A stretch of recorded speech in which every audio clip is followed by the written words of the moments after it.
What's good, y'all? It's your boy Ross back at it again with another video. So we're gonna check out car mods that piss me off. This should be a very interesting one. I want to see which car mods piss off this individual. His YouTube name is Gassy, Gassy. Let me scroll down so y'all can see. So this should be a pretty interesting one. Are there any car modifications that actually, like, when I see it, I cringe, or I'll be like, what's the purpose? I think the people with the unnecessary spoilers for vehicles that's not creating that much downforce, that shit kind of, I'd be like, why you have that big ass spoiler? Why?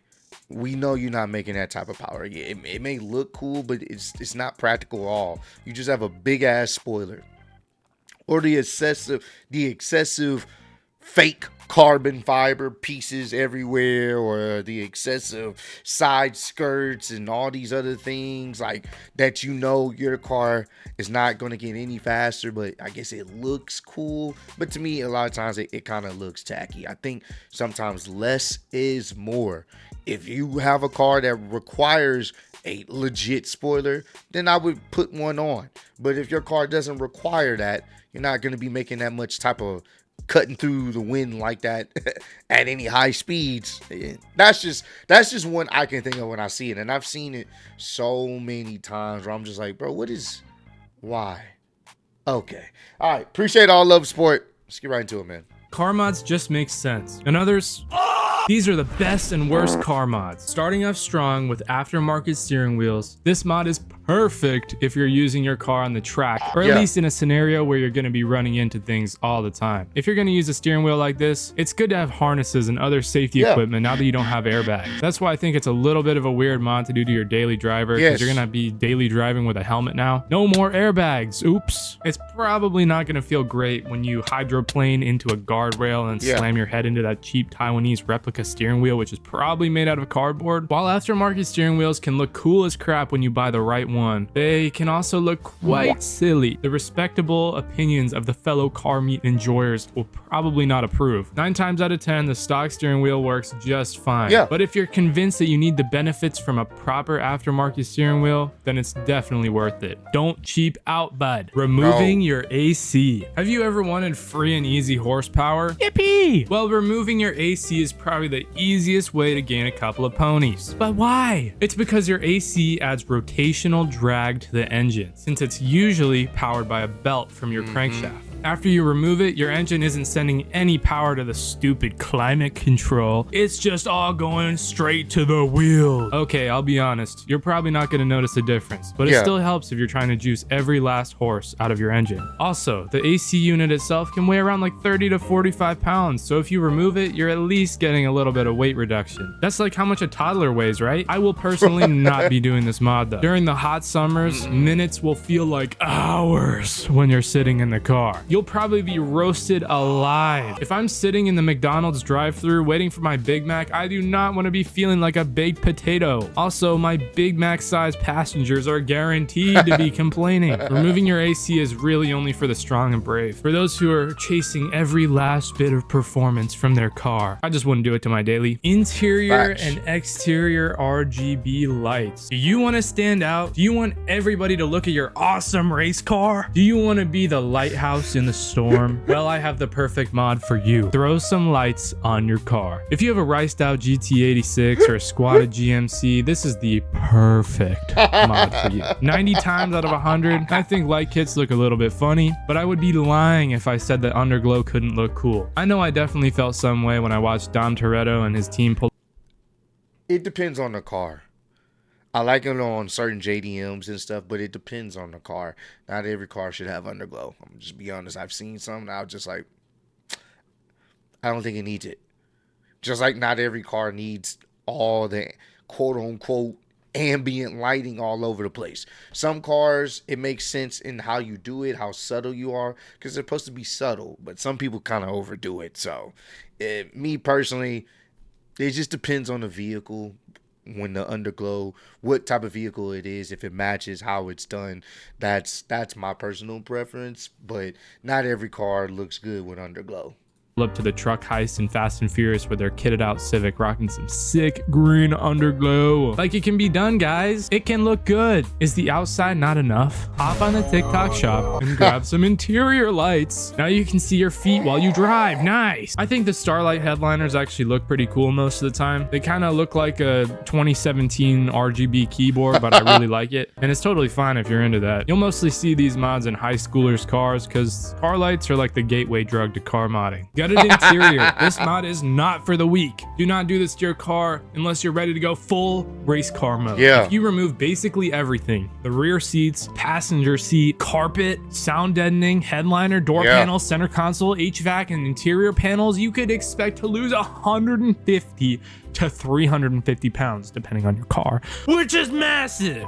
But do you know what else is massive? The downsides to removing all of this. You will no longer be able to drive your friends around. You will need to drive with your music on full blast, since the vibrations from the road, engine, and even the transmission will be amplified tremendously. These type of vehicles are mostly made to do runs. Like, this is not your normal driver. I mean, look at this person. They got nitrous. They got a roll cage. So for them, this is all about doing runs and performance. It ain't even about being a daily. But it does sound fucking good though. Me personally.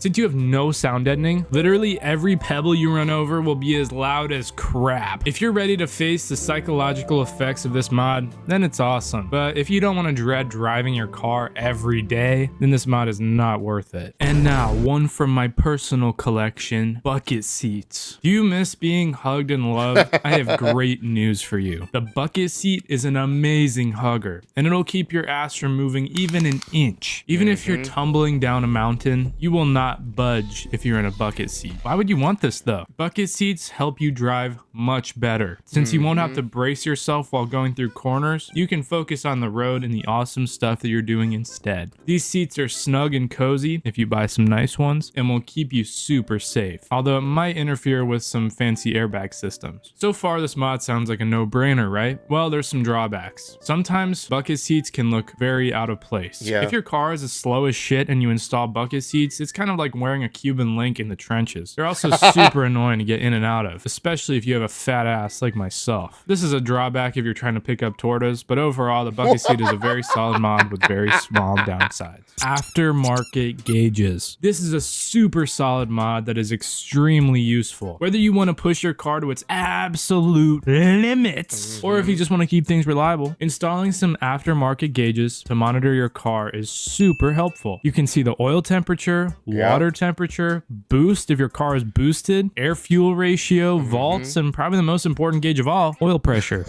Having these gauges installed will let you know if you're pushing your car too hard or if something is just wrong with it. Gauges can be a pain in the ass to install, especially if your brain works like mine. You need to hook up all these different wires and fuses, all while trying not to make a fire hazard. That being said, aftermarket gauges are 100% worth it. Definitely one of the best mods you can do to your car, even if it's your daily driver. Cold air intake. The cold air intake is another super easy mod that you can do to your car. I'm sure you've probably heard this 1,000 times before, but if you're doing a cold air intake mod, please route it to a spot that actually pulls in cold air. If you just plop that crap in the middle of your tiny engine bay, it's gonna make your car slow. So where should you put it? Try to route it behind a front bumper, behind a headlight, or even outside the hood if you're really cool. But sometimes it can be closer to the engine if you have a reasonable heat shield. Now, if you're not really chasing performance, you could just throw out the stock air box and then throw a cone intake on. You'll hear some really awesome engine noises. Also, if you want a cone intake and you have a turboed car, then it doesn't really matter as much where you put it, because the intercooler is probably going to cool the air for you, and you don't have to be as careful of like not letting that shit get hot. Overall, if you do it right, this is a good mod. It's kind of known to be like another gateway drug mod though. Turbo in your engine. Putting a turbo on your engine is an amazing mod for making more power, but it can also be extremely pricey and sometimes inefficient depending on how well your engine can handle boost. Some engines will blow up with just a few pounds of boost, and some engines will take that shit like a good boy. All you need to do is slap on a turbo with some supporting mods like an intercooler, fuel pump, and ECU, and then you're good to go. A great example of this is the 2JZ GE engines. The GE ones are the engines with no turbo from the factory, and they have larger intake ports, so people prefer to put a turbo on these because they're cheaper to buy up front and easier to make power with later. These These engines are a great example because they can handle a lot of boost, but you have to do some good supporting mods. To bulletproof this engine, you're going to need some ARP head studs and definitely a new head gasket. So should you turbo your car? Well, unless you're willing to do all the supporting mods to bulletproof your engine before putting a turbo on, probably not. The Muffler Delete, a high school student's favorite exhaust mod. This mod is like Anakin Skywalker turning to the dark side and killing all of the younglings. You're willing to sacrifice all of your social acceptance for the thrill of driving a loud ass fart can ass car. You might be considered a menace, but you don't care since you're just doing this mod for the pure enjoyment. This is probably the cheapest exhaust mod that you can do too. If you go full dark sight and straight pipe your car, you could actually feel a reasonable horsepower gain without a tune, especially if your car is boosted. Since turbos are driven by the exhaust, it would be pretty happy with a higher flowing exhaust system. And that's the thing, I had to, with my recent tune, and eventually I'll probably talk about it in a video. I still got to do some stuff with Eurocharge, actually put it on the dyno and stuff. But I recently had to get my exhaust fixed.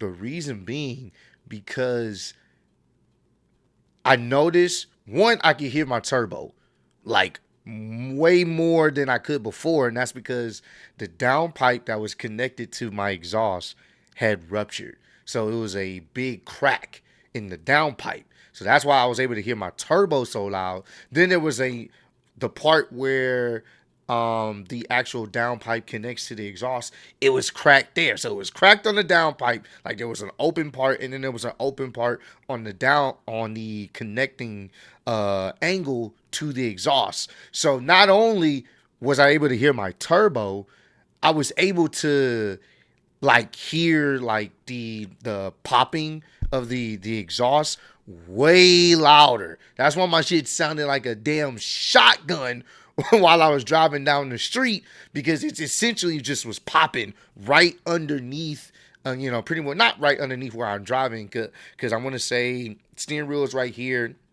the downpipe connects to the turbo. It's more so on the passenger side, and then it comes down and then goes to the exhaust. But the fact that I was able to feel that more, I didn't understand why until they checked it out, which also was leading to the reason why I was losing power, because essentially the fuel was just the gas is it's essentially leaking right underneath me, so it doesn't even travel all the way to the exhaust like it should. So I was losing some power on that, but it has been fixed at the point of me recording this, so everything's good now. But yeah, bro, I mean, I have thought about potentially straight piping it, but I think I'm probably not. Even though it would be more beneficial to get more power, that shit would be even more loud than what it is now. And I kind of like how loud it is now with everything and how the tune work and stuff. So that's just something I have been dealing with. I'd also notice a difference with supercharged engines. While some cars will actually sound great with a muffler delete, other cars could sound like they're straight out of SpongeBob. Do some research. Maybe your engine sounds great with a muffler delete. Maybe not. If you're willing to put in the time and effort, try an aftermarket exhaust setup instead. Disclaimer: if you live in California and modify your exhaust, expect a visit from the FBI, ATF, CIA, and National Guard. Can't do that. You can't, man. Yeah, like if I was to live out in Cali with the exhaust I have now, yeah, they probably would give me a ticket and they would force me to probably fix that. Before, even like with the leaks, like with the cracked exhaust and how loud that shit was, oh, they definitely would have gave me a fucking ticket, bro. Because that shit is loud. It was so ridiculously loud. Like, there was a time they were still working on my exhaust, so I drove it home with just the downpipe. It was just a downpipe, and then that was it. When I say I wasn't used to how loud that shit was, I could feel every time it popped, I could feel it. It was setting off my dash cam and everything. Man, they would have threw me in jail how loud that shit was. So in certain places it's cool. Down here they don't really care, but you want to kind of be careful in certain neighborhoods and stuff. But overall, this is a cool video. I like how he titled it, car mods that piss me off. I'm still one of those people, if you got an excessive fucking arrow wing on your back of your car and your car ain't pushing that type of power, it just looks tacky. That's my personal opinion. But comment down below, let me know some mods that you truly don't like, that you see on cars, that you just be kind of scratching your head like, this don't look right. This doesn't fit your build. But y'all let me know down below. I appreciate all love, support. Road to 30K. Appreciate y'all rocking with me. I'm gonna figure out the outro, bro. I keep saying rocking, cruising. I don't fucking know.